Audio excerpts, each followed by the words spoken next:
S ನಿರ್ಬಂಧದ ನಡುವೆಯೂ ಕೂಡ ಪುನೀತ್ ಕೆರೆಹಳ್ಳಿ ಕೊಪ್ಪಳದ ಪ್ರವೇಶವನ್ನು ಮಾಡಿದ್ದಾರೆ. ಆಂಜನೇಯನ ದರ್ಶನವನ್ನು ಪಡೆದಿದ್ದಾರೆ. ಹಿಂದೂ ಮುಖಂಡ ಪುನೀತ್ ಕೆರೆಹಳ್ಳಿಯವರು ಕನಕಗಿರಿಯಲ್ಲಿ ಪ್ರಚೋದನಕಾರಿ ಭಾಷಣವನ್ನು ಮಾಡಿದರು. ಈ ಹಿನ್ನೆಲೆಯಲ್ಲಿ ಕಾನೂನು ಸುವ್ಯವಸ್ಥೆಯನ್ನು ಕಾಪಾಡೋದಕ್ಕೆ ಕೊಪ್ಪಳ ಜಿಲ್ಲೆಗೆ ನಿರ್ಬಂಧವನ್ನು ಮಾಡಲಾಗಿತ್ತು. ನಿರ್ಬಂಧದ ದಾಖಲೆಯನ್ನು ನೀಡಲು ಪುನೀತ್ ಕೆರೆಹಳ್ಳಿ ದೇವರ ದರ್ಶನಕ್ಕೆ ಹೋಗಿದ್ರು. ನಿರ್ಬಂಧದ ನೋಟಿಸ್ ನೀಡಿ ಜಿಲ್ಲೆಯಿಂದ ಗಡೀಪಾರು ಮಾಡಿದ್ದಾರೆ ಪೊಲೀಸರು.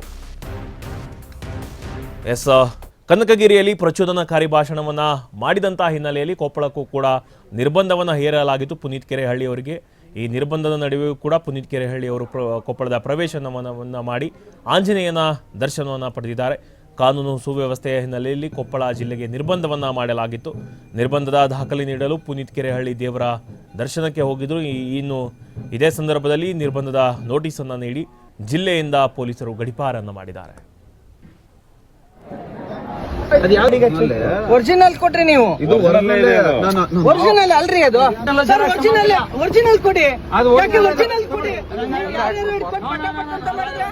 ನಾನ್ ನೋಡಿ ನಾನು ಅಂಜನಾದ್ರಿ ಬೆಟ್ಟಕ್ಕೆ ಹೋಗಿ ಬರ್ತೀನಿ ಅನ್ಸುತ್ತೆ.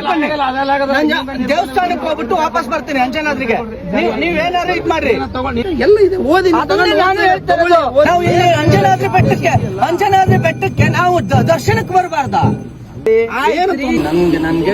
ನಾನು ಓಪನ್ ಆಗಿ ಹೇಳ್ತಿದ್ದೀನಿ, ನಾನು ಅಂಜನಾದ್ರಿ ಬೆಟ್ಟಕ್ಕೆ ಹೋಗ್ತೀನಿ. ಅಂಜನಾದ್ರಿ ಬೆಟ್ಟದ ದರ್ಶನ ಮುಗಿಸ್ಕೊಂಡು ವಾಪಸ್ ಬೆಂಗಳೂರು ಹೋಗ್ತೀನಿ. ನೀವು ಅಷ್ಟಕ್ಕೆ ಅದಕ್ಕೆ ಅವಕಾಶ ಕೊಡಿ. ಜಿಲ್ಲಾಧಿಕಾರಿಗಳಿಗೆ ಏನ್ ಬೆಲೆ ಕೊಟ್ಟಂಗಾಯ್ತು?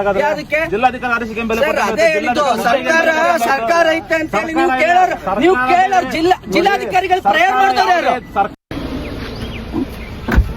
ನಿಮ್ಗೆ ನೋಟಿಸ್ ಜಾರಿ ಮಾಡ್ತಾ ಇದೀವಿ, ನೀವು ಜಿಲ್ಲೆಯಿಂದ ಬಿಟ್ಟು ಹೋಗ್ಬೇಕು.